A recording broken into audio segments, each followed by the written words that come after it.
الست كان ابنها مختفي من 10 سنين وبالصدفة شافته. ما كانتش مصدقة نفسها لما شافته، وبعد كده نزلت من العربية وحاولت تفتح الأتوبيس عشان تركب وتتأكد انه ابنها. حاولت تطلع الأتوبيس وتقعد ورا عشان ما ياخدش باله ان في حد بيراقبه، وبصت عليه قعدت تشبه على عيونه شوية ووشه بس ما كلمتوش.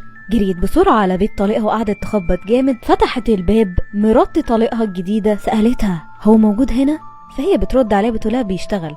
فسألت ممكن نتكلم انا وانت دقيقة؟ بيرد عليها وبيقول لها ما كنت تتصلي قبل ما تيجي، اصل كيت ما بتحبش المفاجآت دي. بتتجاهل كلامه وبتقول له انا شفته. ما بيكونش فاهم بس بيقول لها ايه؟ بترد عليه وبتقول له ايوه انا شفت ابننا. بيحس انه هي بتخرف وبيقول لها انا مش فاهم انت قصدك ايه. فبتقول له الندبة اللي على وشه هي عنده، وبتشاور له على مكان الندبة. فبيقول لها لا استحالة يبقى هو. تقول له بس هو فعلا هو ما ماتش، انت مش عارف ابننا مفقود بقاله 10 سنين محدش لقاه. وللأسف بتقرر تمشي عشان ما كانش مصدقها، وبتروح للشرطة بتقول لهم ابني المخطوف من 10 سنين انا عارفة هو فين. بتقول له الست ان هي لقت فعلا ابنها. بيقعد معاها ضابط الشرطة وبيحكي لها في التقارير انهم في الاخر بيقولوا انه غرق، بس بتعترض على كلامه وبتقول له لا هو موجود. الست بتحاول تروح المدرسة للولد اللي هي حاسة انه ابنها، بس مش بتعرف تتكلم معاه عشان باباه كان هناك، وبتقرر ان هي تمشي وراهم عشان تعرف هم ساكنين فين. بتخرج كمان تليفونها عشان تصور المكان. بتقرر انها تروح تشتغل في المدرسة اللي الولد بيدرس فيها. المدير بيرحب بيها وبيقول لها انت اللي هتدرسي الموسيقى صح؟ فبياخدها عشان يعمل معاها مقابلة. بتروح تكلم مع صاحبها وبتقول له ان هي محتاجة ورق عشان تعرف تقدم في الوظيفة دي من غير ما حد يكشفها.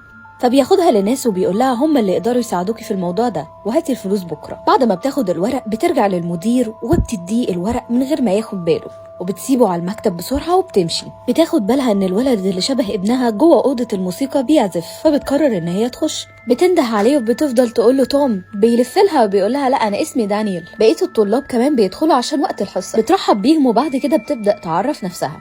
بتكون بتراقبه عشان عايزة تتأكد هو ابنها ولا لأ، بس الولد بياخد باله. بعد كده بابا الولد بيكون في المدرسة وبيقول لها أهلا أنا بابا دانيال، إحنا اتقابلنا قبل كده؟ فبتقول له لأ ما أعتقدش. فبيقول لها إن دانيال بيتكلم عنك كتير ونادرا أصلا لما بيتكلم عن المدرسين بتوعه، وده خلاني أبقى عايز أعرف مين هي المدرسة الجديدة. بتقابل الولد تاني وبتقول له أنا شفت باباك النهاردة في اجتماع الآباء. فبيقول لها طب وقال لك إيه؟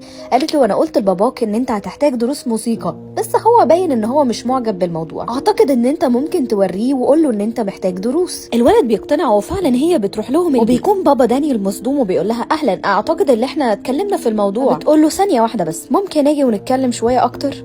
وفعلا اقنعت بابا دانيال ان هو ياخد درس موسيقى. كانت بتقول له انا مش شايفه لك صور وانت صغير، هي الصوره دي اتاخدت فين؟ فبيرد عليها وبيقول لها انا معرفش، احنا اصلا لسه ناقلين هنا قريب. فكانت بتساله ليه؟ قال لها شغل بابايا. وهم بيتكلموا دخل بابا دانيال. فبيقول انا هروح المحطه اللي قريبه مننا في هناك سوبر ماركت، ممكن تقعدي مع دانيال؟ فبتقول له اه. كانت بتحاول تلاقي اي حاجه تثبت ان الولد ده ابنها. دخلت اوضه من الاوض وهي هناك واقفه، لقت بابا دانيال بيقول لها انت بتدوري على حاجه؟ قالت له لا انا بس كنت بدور على الحمام، ولكن انا اتلهيت بالنموذج ده. كانت بتحاول تلاقي اي حاجه تثبت ان دانيال ابنها. ولما رجعت على الصاله كانت بتكلم بابا دانيال وبتقول له الاسبوع الجاي قاطعها، وبيقول لها على فكره دانيال مش محتاج مدرسه موسيقى، هو كويس اصلا. نده على دانيال وبيقول له ودعها. بابا شاف تليفون معاه كان بيساله بتاع مين، فراحت رده بتقول له ده بتاعي، هو عليه برنامج بيحسن في العزف. ومشيت من عندهم. تاني يوم طلعها حب ان هو يجيب واحد من الشرطه عشان يقنعها ان ابنها خلاص اختفى ما بقاش ليه وجود. الولد غرق وبيحاولوا يثبتوا لها باوراق قانونيه، وهي بتتعصب جدا لانه حتى لو غرق هم ما لقوهوش اصلا. كان بيتكلم معاها عشان هو حابب يكمل دروس الموسيقى، بس هي بتقوله اللي هي ما تعتقدش ان هي هتعرف تكمل معاه عشان باباه مش راضي. ولما كان بيسالها ما تعرفيش هو مش راضي ليه، بتقوله شكله كده بسبب التليفون. انا بس عايزه اسالك سؤال، هو مش بيخلي معاك تليفون؟ رد عليها وقال لها لا انا ممكن يبقى معايا تليفون، بس هو قال لي لازم اشتريه بنفسي. الولد كان عنده تمرين كوره، فبابا قال له انا لازم امشي عشان عندي شغل، وقال له خلي بالك بعد ما تخلص الماتش ده على طول على البيت. بابا دانيال ما كانش واخد باله ان الست بتراقبهم، والماتش انتهى ودانيال اتخبط. فهي كانت بتقوله على فكره لو باباك مش موجود انا ممكن اوصلك، ودانيال بيوافق. بتساله بتقوله عايز تروح في حته؟ قال لها لا خلينا نروح البيت على طول. كانت بتحاول تساعده عشان هو اتخبط عند وشه، وكانوا بيتكلموا. بتقوله انت ما تعرفش انت العلامه اللي في وشك دي حصلت لك بسبب ايه؟ رد عليها وقال لها انا مش فاكر، بس بابا قال لي ان هو كان بسبب خناقات بالسيف وانا طفل عادي. بيطلب منها ان هي تفضل معاه لحد ما باباه يرجع، فبتعرض عليه ان هو يقوم ينام وهي هتفضل مستنيه، وبيشكرها وبيروح ينام. وهي في الوقت ده بتفضل تحاول تلاقي اي حاجه عشان هي هتتجنن، نفسها تعرف ده ابنها ولا لا. دخلت الحمام عشان تجيب فرشة سنان ويمكن تعرف تعمل تحليل DNA. في اللحظة دي بابا دانيال جه قال لها انت بتعملي ايه هنا؟ لما شرحت له ان الولد اتخبط اعتذر لها وقال لها اصل انا مش متوقع ان انا اشوفك هنا. بتقترح عليه ان هم عندهم بروجكت حلو جدا لدانيال في المدرسه بخصوص الموسيقى، وبتقول له انت تقدر تيجي لو عايز. بيوافق وبتاخده للاستوديو عشان يعرف قد ايه دانيال موهوب. كانت معرفاهم ان صديقها بن هو صاحب الاستوديو، ولكن بعد ما بابا دانيال ودانيال مشيوا رجعت تبص لبن وبتقول له ها ايه رايك؟ سكت وقال لها هو ده انت عايزه تقنعيني ان هو ده اللي انت شفتيه؟ هو ده الولد اللي انت شفتيه في الاتوبيس؟ اتخانق معاها وبيقول لها يعني انت عرفتي الولد ساكن فين وراقبتيه وكمان دخلتي المدرسه عشان تشتغلي كمدرسه موسيقى؟ بتتضايق وبتقول له انت ازاي مش واخد بالك؟ ده فعلا ابننا. بيزعق لها وبيقول لها ده مش ابنك. في يوم من الايام دخل دانيال على باباه بيقول له انا عايز اسالك سؤال عن مامتي، هي ماما كانت بتحب الموسيقى؟ تجاهله باباه وقال له روح نام. بيزعق دانيال وبيقول له ما تقولي حاجه ولا انت هتضحك عليا. بيقوم باباه بيزعق له جنب بيقول له يلا روح نام حالا. بيمشي دانيال والمدرسه ولا على بالها بتفتح الباب لقت دانيال في وشها بيقول لها انا سبت البيت. فبتقول له هو اذاك ولا عمل لك حاجه؟ فبيرد عليها بيقول لها لا. فبتساله بتقول له هو اذى كمان مامتك عشان كده هي سابتك؟ فبيقول لها لا انا في الحقيقه مامتي ماتت. فبتعتذر له. بتقول له ما تعرفش امتى؟ بيرد عليها وبيقول لها لما كنت عندي 4 سنين. بابا قال لي ان هي كان عندها سرطان. فبيسألها وبيقول لها عادي لو فضلت قاعد هنا؟ بتقول له عادي مفيش مشكله. هي طبعا ادت له اوضه عشان يقعد فيها. شاف الرسومات وانبهر جدا وحس ان في حاجه مألوفه، وهو قاعد مركز هي دخلت عليه وما كانتش بتتكلم. الولد لف وشه ناحيتها وقال لها هو انا توم صح وانتي مامتي؟ بيقرروا ان هم يعملوا له تحليل DNA. بتقول له الحقيقه. فبيقول لها يعني انا كده اتخطفت وانا صغير؟ طب الموضوع ده حصل ازاي؟ بترد عليه بتقول انا لحد دلوقتي مش عارفه، بس احنا هنعرف احنا الاتنين. هنبعت العينه دي ونستنى النتيجه. فبيرد عليها توم وبيقول لها وبعدين؟ بترد عليه وبتقول له هنمشي من هنا وهتعيش معايا. سالته لو عنده باسبور فبيقول لها انا معرفش لو عندي اصلا. بيخش بابا دانيال عشان كان بيحاول يصالحه وبعدين بيكتشف ان دانيال مش موجود وان دي مجرد مخدة. بابا دانيال بيكون عارف ان المدرسة دي اصلا تكون مامة الولد اصلا، بس مش عارف لحد دلوقتي هي عارفة الموضوع ده ولا لا. في نفس الوقت هي بتروح لمجموعة من العصابة اللي بيعملوا ورق كده تحت السلم بتقول لهم ان هي كانت عايزة الشهادة، طلبتها منهم عشان تعرف تشتغل مدرسة. تطلب منهم كمان ان هي عايزة باسبور لطفل بسن 14 سنة. بترجع على البيت وبتنادي على توم بس مش بتلاقيه. بتلاقي ورقة وبتقول انا هروح البيت بسرعة قبل ما يلاحظ اني ما كنتش موجود. تاني يوم بابا دانيال بيعدي عليها على المدرسة بيقولها انا عايزة اتكلم معاكي. فبتوافق وبتقول له هو دانيال كويس؟ اصله هو ما قدمش في مسابقة الموسيقى. بيقول لها ايوه هو كويس. كمان بيقول لها ان دانيال عايز يشوفك قوي، ايه رأيك ان انت تيجي عندنا شوية؟ بتسأله في الطريق هو احنا رايحين فين؟ رد عليها وقال لها احنا هنخرجك بس احنا مش هنقولك، دي مفاجأة. بيقفوا وبيوصلوا عند بيت وبيقول لها تعالي هو هناك. الراجل بيحبسها في البيت وبيقول لها احنا الاتنين شكلنا عندنا اسئله ومحتاجين نجاوب عليها. انت فاكره دانيال ابنك صح؟ على فكره البيت مقفول. كمان بيقول لها هو انت فاكراني هسكت وانا عارف انك بتحاولي تاخدي ابني؟ بترد عليه وبتقول له ده ابني انا. بيقول لها ابنك مات يا جودي. بيقول لها انا مستحيل اخليكي تاخدي ابني، وبتهجم عليه عشان تهرب.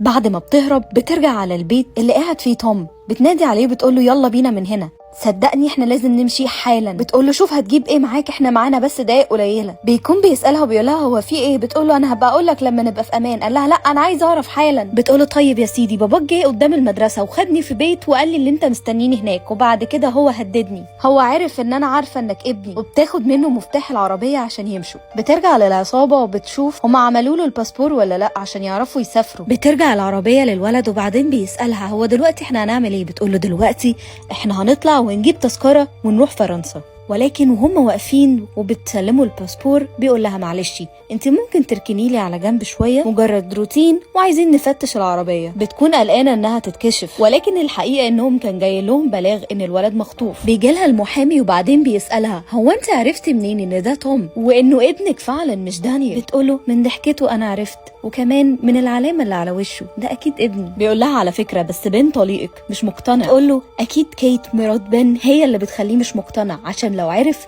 ممكن يرجع لنا ويسيبها. فبيقول لها انا عايزك تبقي قويه وهطلعك. تاني يوم بيخش عليها واحد بيقول لها احنا عملنا تحليل DNA فعلا دانيال ابنك بنسبه 99%. الست بتبقى مصدومه بتقول له ايه؟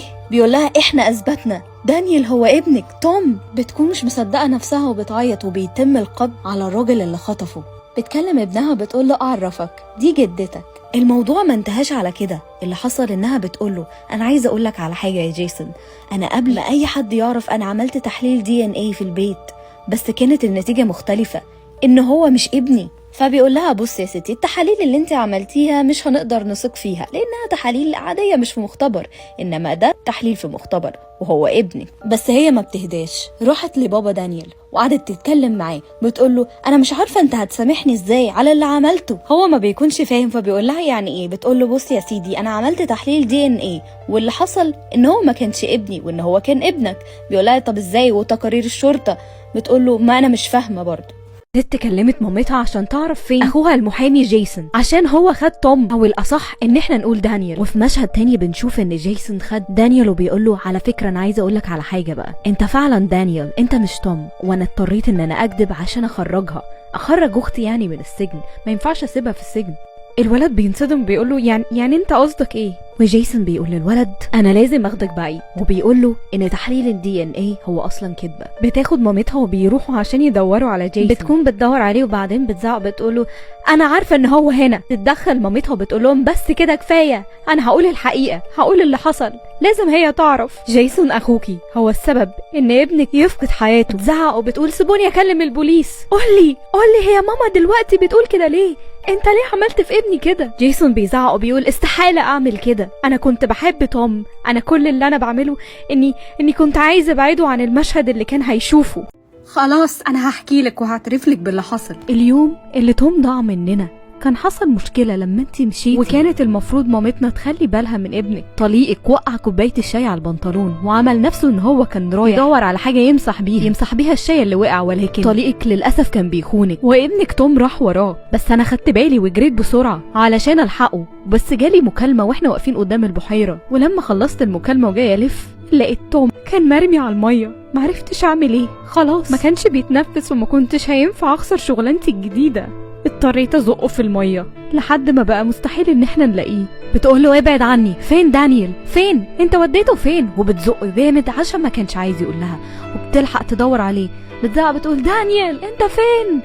تسمع صوته قريب من المكان اللي هي فيه، كان جيسون حبسه جوه مستودع صغير. بتلحقه وبيجروا عشان جيسون كان عايز يتخلص منهم قبل ما يبلغوا عنه. بتاخد دانيال وبيركبوا مركب بسرعه وبيحاولوا يهربوا من جيسون، ولكن هو عايز يلحقهم وهينط جوه الميه ويحاول يوصل لهم، مش بيفرق معاه اي حاجه، وبينط جوه الميه عشان يحاول يوصل لهم، ولكن للاسف بدأ يغرق، وفي الآخر هو فقد حياته ومحدش أنقذه. وفي النهاية بيتفهم بابا دانيال شعور الست، عشان كده تنازل عن المحضر ضدها، وانتهى الفيلم.